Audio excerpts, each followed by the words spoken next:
প্রিয় অষ্টম শ্রেণীর শিক্ষার্থীরা, শুভেচ্ছা নিও। আজকে আমি তোমাদের বাংলা বিষয়ের নতুন বই সাহিত্য কণিকা থেকে কবিতা সপ্তম অধ্যায় নারী এর 104 পৃষ্ঠা থেকে কর্ম অনুশীলন খ সমাধান করে দেব। প্রথমে তোমাদের বলবো, যারা আমার চ্যানেলটি সাবস্ক্রাইব করো নাই তারা আমার চ্যানেলটি সাবস্ক্রাইব করবে এবং আমার সাথে থাকবে। তাহলে চলো এখন আমরা ক্লাস শুরু করি। সাহিত্য কণিকা পৃষ্ঠা 104, কর্ম অনুশীলন খ।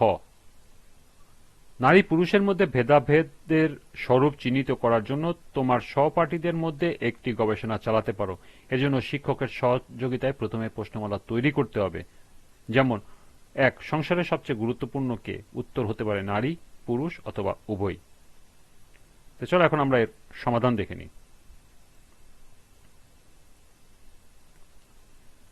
নারী পুরুষের মধ্যে ভেদাভেদের স্বরূপ চিহ্নিত করার জন্য আমার সহপাঠীদের মধ্যে একটি গবেষণা করি। এজন্য প্রথমে প্রশ্নমালা তৈরি করি, এরপর সাক্ষাৎকার পদ্ধতিতে তথ্য সংগ্রহ করি।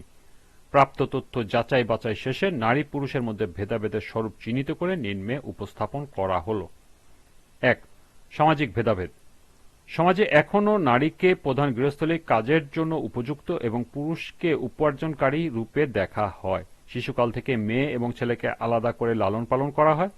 মেয়েদের তাড়াতাড়ি বিয়ে, প্রণপ্রথা এবং বিয়েকে নারীর জীবনের সফলতার হিসাবে দেখার প্রবণতা আজও প্রচলিত। 2. অর্থনৈতিক ভেদাভেদ। একই কাজের জন্য নারীরা অনেক সময় পুরুষের চেয়ে কম বেতন পান। উচ্চ পদে পদোন্নতির ক্ষেত্রে নারীদের অনেক সময় পিছিয়ে রাখা হয়। গৃহকর্ম, সন্তান পালন, বৃদ্ধ পরিচর্যা এইসব কাজে নারীরা নিঃস্বার্থে করেন, কিন্তু এই শ্রম অর্থনৈতিকভাবে স্বীকৃত নয়। 3. শিক্ষা ও সাংস্কৃতিক ভেদাভেদ। অনেক জায়গায় এখনো মেয়েদের শিক্ষা কম গুরুত্ব পায়। তাদের জন্য শিক্ষা নয়, বৈবাহিক যেন গন্তব্য। সিনেমা, নাটক, বিজ্ঞাপন এইসবের মাধ্যমে অনেক সময় নারীকে বস্তু হিসাবে উপস্থাপন করা হয়, যার মাধ্যমে পুরুষতান্ত্রিক দৃষ্টিভঙ্গি সমাজে দৃঢ় হয়।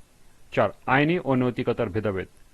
অনেক দেশে এবং সমাজে নারী নির্যাতন, যৌন হয়রানি, সহিংসতার শিকার হলেও বিচার পেতে কঠিন হয়। আইনি সহায়তা অনেক সময় পুরুষকেন্দ্রিক। সমাজে নারীর চরিত্র, পোশাক, আচরণ নিয়ে কড়া নজর রাখা হয়। ধর্মীয় ও সংস্কার। অনেক ধর্মীয় ব্যাখ্যায় নারীর ভূমিকা গৃহকেন্দ্রিক হিসাবে দেখানো হয়েছে। যদিও ধর্মে নিজে বৈষম্য সমর্থন করে না, কিন্তু ধর্মীয় নেতাদের ব্যাখ্যার মাধ্যমে অনেক সময় নারীকে পিছিয়ে রাখা হয়।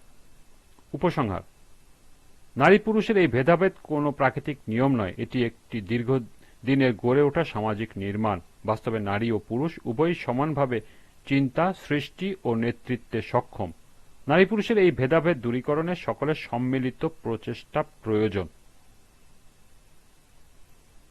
এ ছিল কর্ম অনুশীলন খ এর সমাধান। আজকের ক্লাসটি এ পর্যন্তই।